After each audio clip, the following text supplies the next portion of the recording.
Today's story is called This Moose Belongs to Me, and it's written and illustrated by Oliver Jeffers. This moose belongs to me. Can you have a pet moose? No. Let's see what happens. Wilfred owned a moose. He hadn't always owned a moose.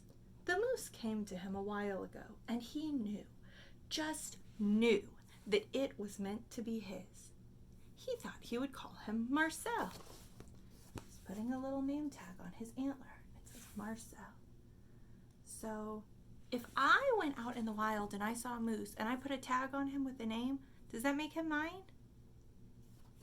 No, a moose is a wild animal. He began following Marcel, explaining the rules of how to be a good pet. Number 3, it looks like he's asking Marcel to serve him snacks. Much of the time, it seemed as though the moose wasn't listening, but Wilfred knew he was, mostly because he followed Rule 4 very well, not making too much noise while Wilfred plays his record collection.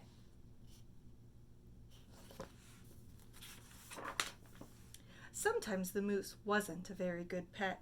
He generally ignored Rule 7, going whichever way Wilfred wants to go. The moose had a very good sense of direction, and Wilfred did not. I also don't have a great sense of direction. And because the moose was particularly poor on Rule 7, subsection B, maintaining a certain proximity to home, Wilfred quickly learned to bring some string along on their outings, so he could find his way back again. Sometimes the moose was an excellent pet. He had no trouble with Rule 11, providing shelter from the rain. Wilfred sure has a lot of rules for his moose. Or Rule 16, knocking down things that are out of Wilfred's reach. That speech bubble says, good work. One day, as Wilfred discussed their plans for the coming year on a particularly long walk, he made a terrible discovery. Can you see what some of his plans are? Going surfing. What do you think the terrible discovery is going to be? Someone else thought she owned the moose. Rodrigo, you're back! Wilfred was dumbstruck. This moose was Marcel, not Rodrigo. The old lady was mistaken, and Wilfred thought it only proper that he correct her. Now, I have a personal connection to this. There was once a cat in our old neighborhood that used to come into our house through our doggy door. It would just come into our house and show up in our garage. And we thought that it was a stray cat. So we took it to the vet and got it its shots, got a microchip put in it, and adopted this cat, named it, and then we found out that cat was not a stray. There was an owner in our neighborhood, and he was just allowed to roam. So this, when I read this page, I was like, oh man, this is just like, we called him Garage Cat. And then we just named him Cat. Not a great name, but that it reminded me of Cat. So Wilfred thinks that the moose is Marcel, and this lady thinks this moose is Rodrigo. This moose belongs to me, he explained. And to prove it, he called Marcel. Heel. But the moose did not respond. He seemed more interested in the old lady. Good Rodrigo. And we know that it is the same moose because he's wearing that name tag that that Wilfred put on him.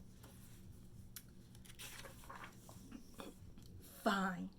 Embarrassed and enraged. Enraged is so angry. Wilfred rushed off for home. And there's that little storm cloud above him. He's so mad.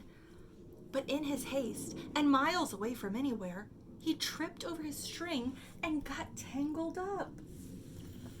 Oh no, this is a bad problem.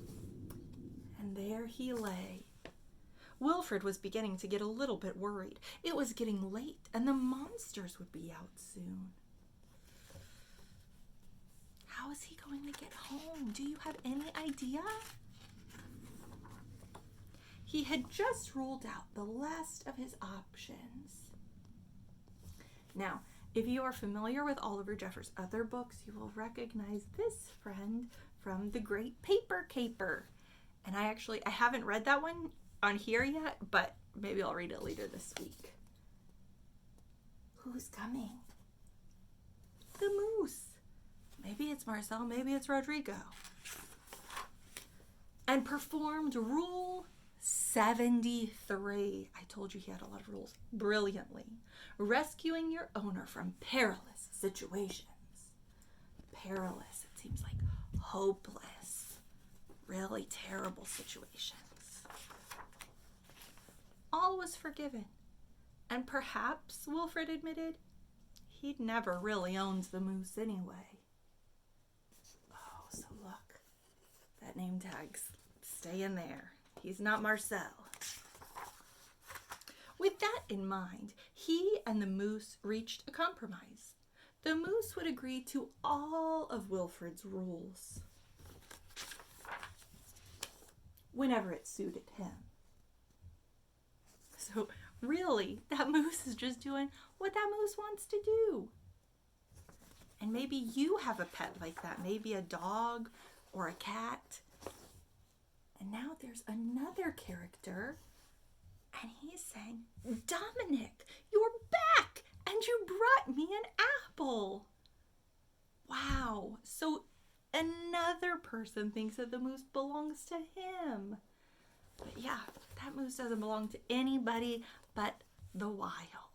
This moose belongs to me. Now, what I think would be interesting as an activity is if you wrote or drew about what wild animal you would want to be your pet, and if you could make a list of rules for it, what would they be? Share them with me, and I'll go ahead and tag me, and I'll share it on my stories.